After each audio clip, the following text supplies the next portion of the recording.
I wake myself up at like 5 in the morning, sometimes 4:30 in the morning. And then I'm like, okay, well now I'm up because I have ADHD personally. So like my brain just starts going. One of the things I focus on is, what does it mean to create a life of meaning and purpose? When you want to create a life of meaning and purpose, whatever tool you're using in real estate help you fulfill that. Aguirres don't quit, they don't lie, and they do their best, right? That's what I tell the kids. The choice to be the best of you, to wake up with your strength in place, to choose to not do things that would take that strength from you, that allows you to remain both a dad, actively engaged, and a provider, actively and engaged. Either you can be not at your 100% best, or you can be the peak performance. Now that I've seen peak performance and I know what it's like, I don't want to like have a bad day because of my own choosing. There's going to be days where you get no sleep because of something or whatever, or it's a long day. I try to precondition everything to where I can control the variables I can control. I am Christina Suter, and this is the Real Estate Breakthrough Show, where we talk about the reality of real estate, the mindset you need in order to face the reality of what it is, and tips and tricks to get you moving forward in investing. I am your host, Christina Suter. Hey you, this is Christina Suter with Real Estate Breakthrough, and I have Devon Aguirre with me. I'm never going to say that correctly ever again, even if I said that correctly this time. But Devon has been involved in real estate for a little while, but mostly he works for PadSplit, but he's also a dad. And I think our conversations about what does it mean to be a family man that's trying to provide, that has 4 children, and how do you find passion and purpose while you're using real estate as a tool to get there. So Devon, welcome to the show. Thanks for having me, Christina. I'm super excited to be here, and yeah, super excited to jump into what it's like raising 4 kids, being in the real estate world, all that type of stuff. Exactly. So you can give me a little bit of background on one, the wife and the kids, and 2, what does it mean to be a provider for your family, or how that works for you guys? Let's start with you. Yeah. So my wife and I, we met when I was in college. I went to Cal State Long Beach, and we don't have some sort of cute romantic story. We met at a party at my apartment, and we kind of clicked from the very beginning. My wife says, and this isn't to toot my own horn or anything, but she's like, you could actually have a real conversation compared to some of the other people she had met. And so, funny enough, we got into about politics, I think, as one of our opening moves, which is usually not the best for a relationship. No. Yep. And then ever since then, we dated for like 4 years. We got married in 2017. I remember the date. Don't get me in trouble. And so we just actually celebrated our 9-year anniversary on June 3rd this year. That's fantastic. So 9 years in a real conversation, including being able to have a political conversation successfully early on. That does say a lot. I'm just saying. Yeah, I transverse that in the first conversation. Yeah, we've always been that way. Like, we're really real with each other. And I think what made it click for me was that my wife was one of the few people I could be like super candid and open with. So like for me personally, I have a hard time like cracking into the emotional side of things when you're talking to people in general. And so she kind of wheedled her way in there, and she saw the real Devon, and she wasn't scared by what she saw. So that was good. Right. But yeah, and so she was actually a hairstylist for the entire time I met her. And then when we got married, we had our first kid. She retired, as she likes to say, and now she takes care of all 4 of the babies at home. And that makes you the provider for the family. Yep. So, I know earlier when we were chatting, we were talking about how, sometimes I think my personal life is a little boring, but that's because like it's all family and work. But that's because that's what I have to do. It's there's no coasting or waiting for me, especially out here in Southern California. It's an expensive market to live in. And so always have to be on the hustle game and the grind game. There's no taking breaks. So luckily my wife supports me though. She, I don't take her for granted, or at least I try not to. I do as much as I can to, like, when I clock off for the day, I'm like, okay, I'm changing diapers, I'm holding the baby. I try not to be like, some of the previous generations of like dads who were like, oh, that's mom's job or something. But no, I try to be as involved as I can, especially because, as you've seen, Christina, I'm out and about at events at night and stuff like that. And so I try to, like, when I am there, I'm there, right? I usually put do not disturb on my phone and try to be present as much as possible. We have a 7-month-old, just turned 7 months, and we have one of those like baby Bjorn carriers, and I put a lot of mileage on that thing because that's what keeps him calm. And for my wife especially, like, that's the one that gives her a little bit of a hard time because, having to hold a baby all the time, especially with 3 other ones. So The other ones, yeah, and that's hard. And it's good that you can be there. I mean, there's a whole, I for years was on a board of a child care philosophy called RIE, Resources for Infant Educators, and they really believe it's similar to attachment parenting, which is the concept of carrying the baby close to you, because there's all this calmness that shows up when parents calm, when the baby's calm, and the baby's held close. It's like, okay, we're cool, right? We're cool beans. And there's a lot of good that seems to come out of it: greater neurodevelopment, right? Greater sense of attachment, smoother understanding of how to interact in social relationships, all sort of based on this sort of consistency of just physical closeness as a child. So I support that a lot. I know that I have this background in childcare, but I worked in childcare before I was focused on real estate. So that's good news that you're able to do that and really give the other 3 kids an access to a parent, and then you have access to that kid, and everybody kind of gets what they need. And that really is about being able to live a full life. I mean, that is a lot that you're asking of yourself on a regular basis, whether it's being a provider, showing up at work, and then you change hats, and now you're showing up at home, right? So what do you do when you can do, like for women in particular, this whole conversation of balancing self, like how do you take a break? Like where's your time? And it might be small. It doesn't need to be big. My time isn't very big either. So yeah. So my break, I would say I get up early. That's what happens. Not out of want, really. I have like this anxiety sometimes in the mornings, like, oh, I'm going to wake the baby up or something. So I wake myself up at like 5 in the morning, sometimes 4:30 in the morning. And then I'm like, okay, well, now I'm up because I have ADHD personally. So like my brain just starts going. As soon as I'm awake, I'm moving. Right. And so I'm like, oh, what am I falling behind on for the day? Right. And so then I get up, and usually that's my me time. That's the break time is I make myself a cup of coffee. I have a little mocha pot, and I'm a little particular about my coffee. And it's a little moment for me in the mornings. And then I have my coffee, and then I get ready for the day, because I know once the day starts, it doesn't end. So, I know personally, if I don't take a jump on the day, like you'll just always be behind. So I used to be a lot more that way until about 2 years ago. The beginning of 2025, I made a commitment to myself. The theme, I like to set a theme for every year. Sure. And 2025 was take back the initiative, right? Mm-hmm. It was, I felt life was kind of getting away from me, and I was chasing the cart rather than pulling the cart, I guess, if that's a good analogy.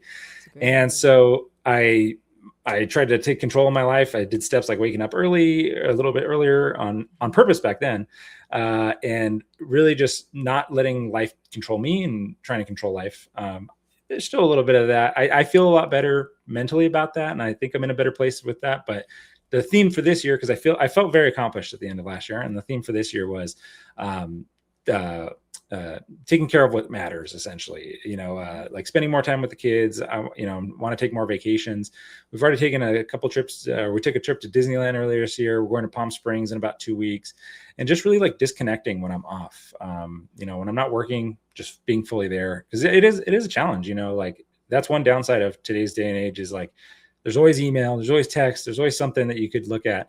And especially like when you are tired with the kids, like 9 o'clock, the kids finally gone to bed, just being there, even with just Caroline, my wife, can sometimes be a challenge, because you're like, I'm fully spent. You know what I mean? I got no more juice. And so that's one thing we've tried to do, is spend like an hour at night, and just, even if we just watch a TV show or something together. Right. But we end up turning it off usually most of the times, like 5 minutes in, because we'll start talking, and then we'll get caught up for the day and stuff like that. But we're like a little old couple. We have our nightly routine of, we put on a little Netflix something, and then we have a little yogurt with a little granola in it, and that's our dessert. And then we go to bed.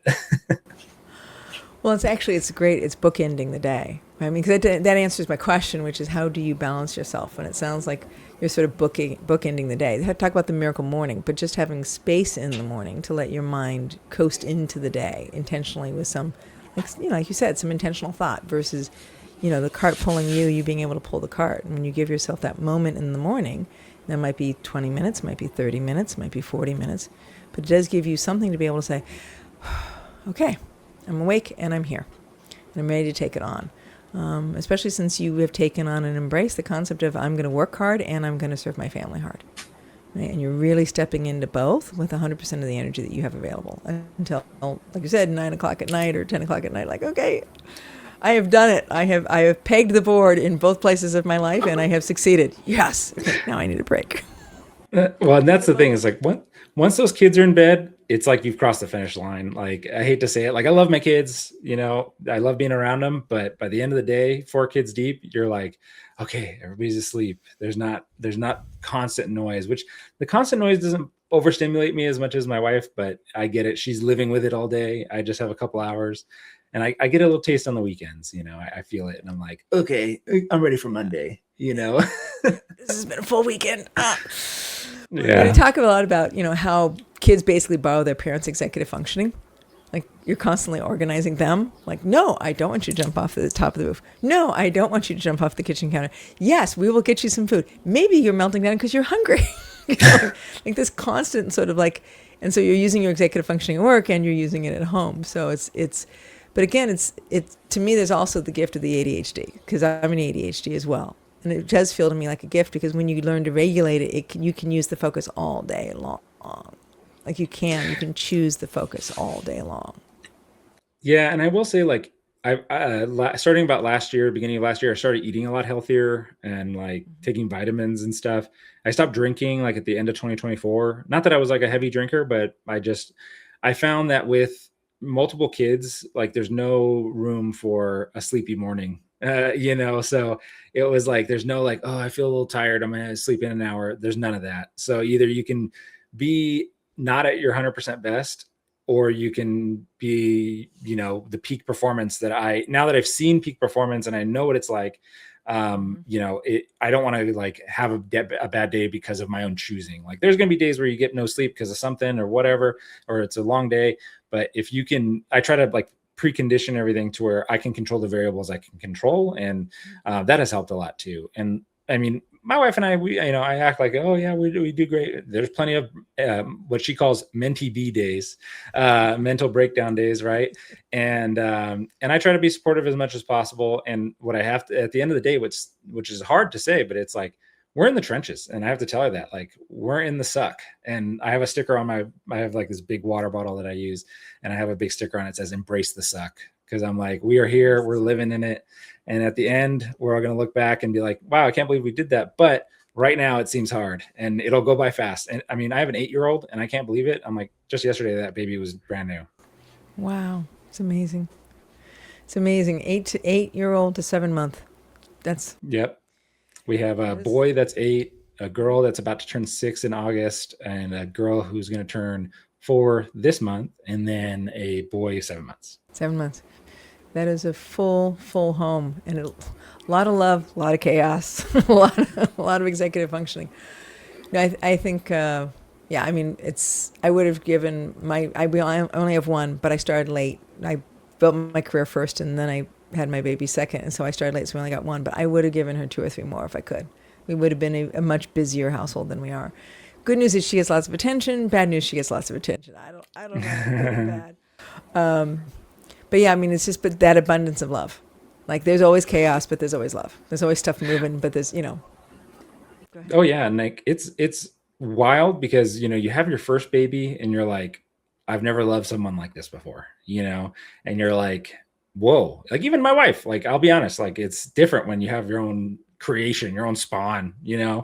and then, you have this person that you're like, really, you can do no wrong. I'm going to love you no matter what, and you try to be that way with your spouse. But then you're like, is there room in there for somebody else? And then you have another one and you're like, wow, I have the same amount of love for that baby. And then times 4. And, so like, I try, my wife says like, everybody's got a favorite. And I'm like, I try not to. Like every one of my kids, I feel like has a different connection with me. Like my son, he's, much logical, very, very bright. Him and I click on like talking about like science and stuff like that. Like he's all into rockets and science experiments, and we click there. My second, who's my eldest daughter, she's on the spectrum, and so she's a little bit more like touchy-feely. Like she likes a lot of squeezes and hugs. And then my second daughter, she is our wild coyote. Like she is the one that's tearing up the house all the time. But we have a special connection too. Like I go downstairs when she wakes up and we hang out, and I just hold her for a couple minutes. And like, usually I'm the one that can connect with her when she's having her meltdowns. And then our new baby, we haven't developed, I don't know what we're going to develop into, but right now I'm just carrying him around all the time. And that's pretty cool. But one thing that I've always really tried to do is always be home as much as possible to put them down for bed. Like that's been my thing, because it started with my son, who never slept in his own bed, always slept in our bed, which don't hate me about the co-sleeping, but there's mixed opinions there. I am not. Yeah, right. I can't judge it. He didn't even leave our room till he was like 5, I think it was the number. So, but once we had our second, now all of a sudden we couldn't my wife couldn't just hold him to fall asleep. Like she had to take care of the new baby. Right. So that kind of something I took on of like, okay, now I'm going to go put down Wendy. And then Wendy got a little older when Juliet came in, and I was like, okay, now I'm going to put down Juliet. Now I'm putting down both. And then now Trevor. Now she still puts Trevor down, but I like to be as much as possible down, put the kids down. So even though I do like night events and I work, like I really try to make those intentional, because otherwise, like that's my time, like is doing that. And I really value it. You said something, I think, early, which is very important, which ties all this together, which is the peak performance, the choice to be the best of you, to wake up with your strength in place, to choose to not do things that would take that strength from you, that allows you to remain both a dad actively engaged and a provider actively and engaged. And that peak performance is the thing that is across both of those. Does that seem accurate? Yeah, I mean, 100%. Like when I am not acting, or I'm not doing that peak performance, and I'm not sitting here acting like David Goggins or anything, right? Like, oh yeah. I could always do better. And there's a lot of areas I can improve on, but I try to give my best. And that's what I try to tell my kids. I'm like, Aguirres don't quit.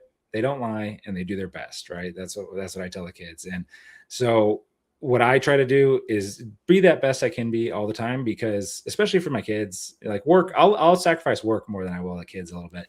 But even then, we won't tell work.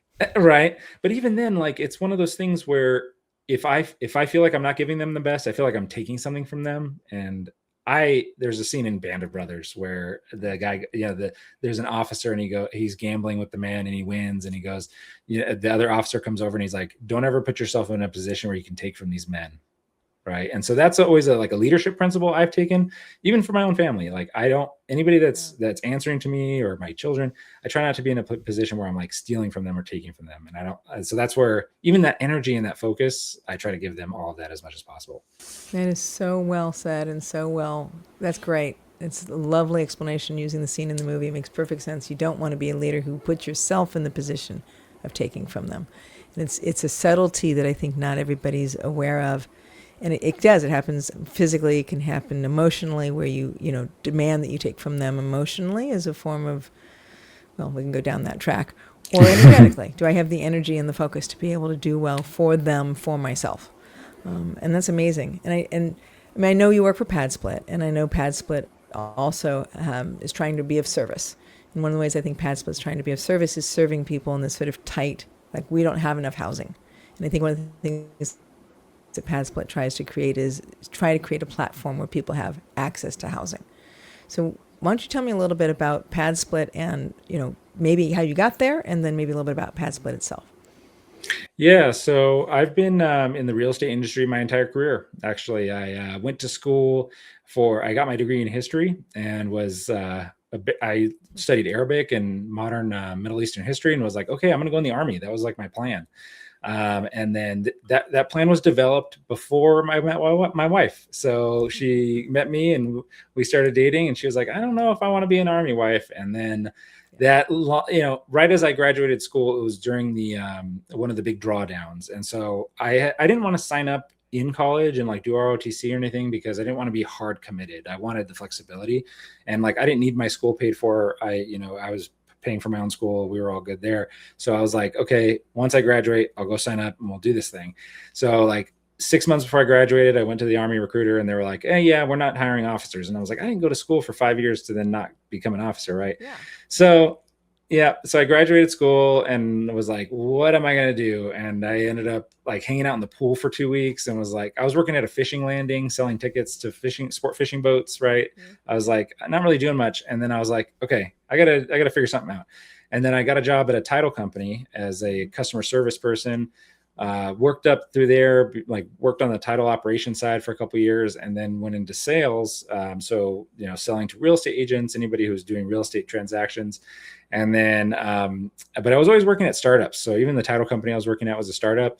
So I've always liked to be what I call like the jet ski versus the Titanic. I like to be at an organization where you can feel like you're steering the boat, or at least having an impact. You lean one way, you move the boat.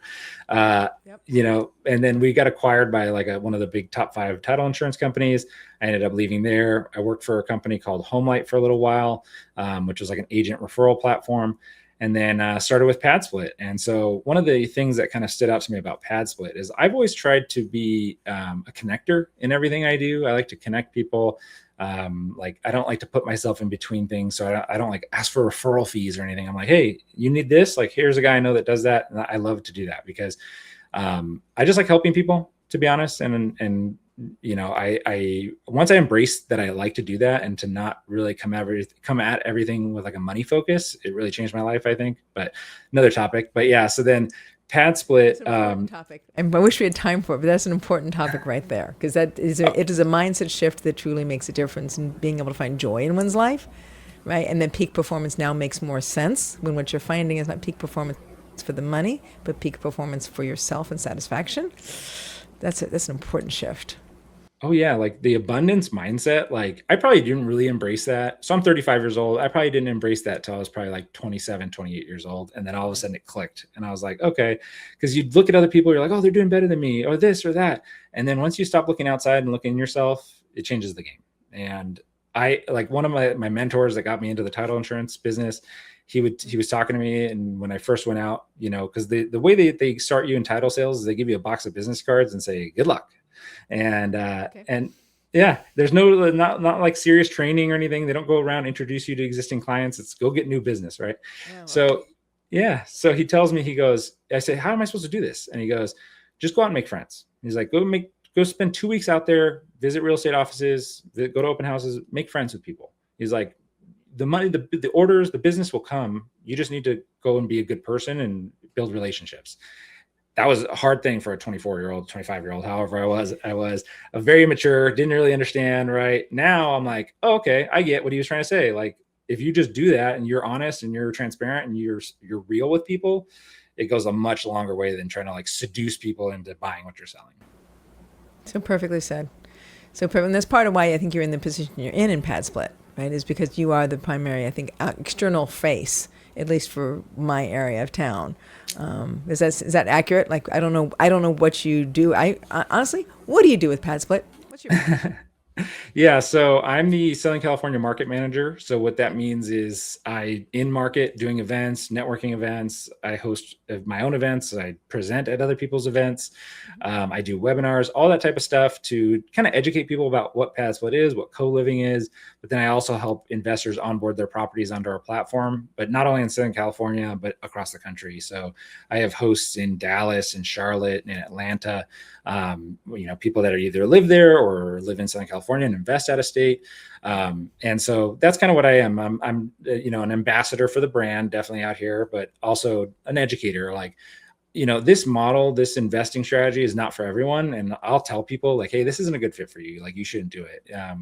Because really at the end of the day, this is my selfish reason is if you have a problem and you're not like experienced, who are you going to call? You're going to call me. And I don't really want to have to field those calls. So I'm like, I work with people who are bought in and really understand the model. And one of the most powerful things about what we do here is like, we're always looking for the triple win is what we call it. Like, if the host can make more money, the member can save money, and PadSplit can make money, that's a triple win. And that's what really drew me to the company. Is I've always worked in positions where you're selling something specific, and it always feels like a zero-sum game where one person's winning and one person's losing a little bit.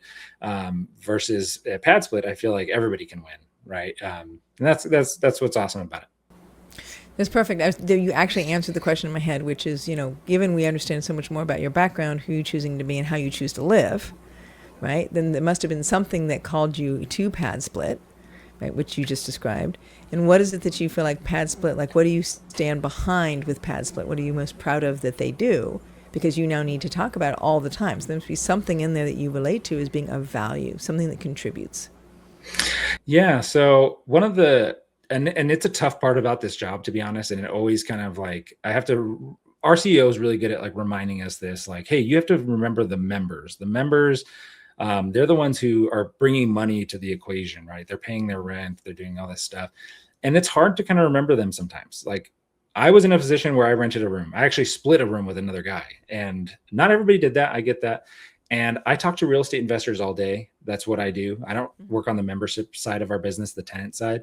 And so a lot of times they're very numbers focused and money focused and profit margin, all that type of stuff, cash flow, right? And that's good. Like they're obviously business savvy, but a lot of times they are not, like they haven't either rented a room themselves for 20 years, 30 years, or never have, because they tend to have money. That's why they're real estate investors, right? And so I sometimes do get jaded, but one thing that we have is we have an internal reviews channel where we can see the reviews that come in from the members. And I like to hang out in there once every so often, because it really kind of grounds me and brings me back. Because so many of these people, like, you and I, last time I rented a room, I paid about $900 to have my own room in an apartment with some other people. And that was like 15 years ago, right? Some of these people are paying even more than that now because prices have gone up. And they're so grateful because they're saving $500 a month on their rent compared to a studio or whatever other option. Or like, they were like, I was living in one of those weekly motels paying $2,500, and now I'm paying $1,500. I'm saving so much money. I'm not living in my car anymore. And it is, I know in the real estate business, sometimes tough to see through and see the humans. But I try to really convey that to the hosts that I work with. Like, don't forget that these are humans at the end of the day. Like people, like, don't just pull the rug out from under them. If you treat them like humans, they'll treat you like humans. And at the end of the day, there's always going to be a bad apple, but try not to get jaded when you get those people. Yeah, perfect. All right, Devon. Well, thank you so much for letting us walk through your personal life, walk through a bit of PadSplit, but I think as much as anything, just the lesson around what does it mean to choose to grow into an understanding of peak performance and how you implement that both as a dad, which to me I admire deeply, obviously, as a mom, but also in your own business life and finding a company that you feel like offers something of value and that now you can be that face of that company for Southern California and the value you bring. So very nicely done. This is Christina Suter with Real Estate Breakthrough. Devon, thank you so much for being here. If people want to get a hold of you for any reason to talk about PadSplit or talk about anything in your own life, how do they do that? I'm on all the social medias. So you can find me on Facebook. My first name, Devon, my last name, Aguirre. And then I'm on Instagram as Devon Needs an Insta. I was one of the last people to get on Instagram of my friend group. So that's why my Instagram handles that. But yeah, if you Google me, something should pop up. I'm widely available on the internet. I have like my email address, my phone number out there. So I'm sure you guys can find it. Beautiful.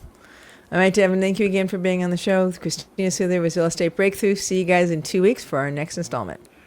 Thanks. End recording and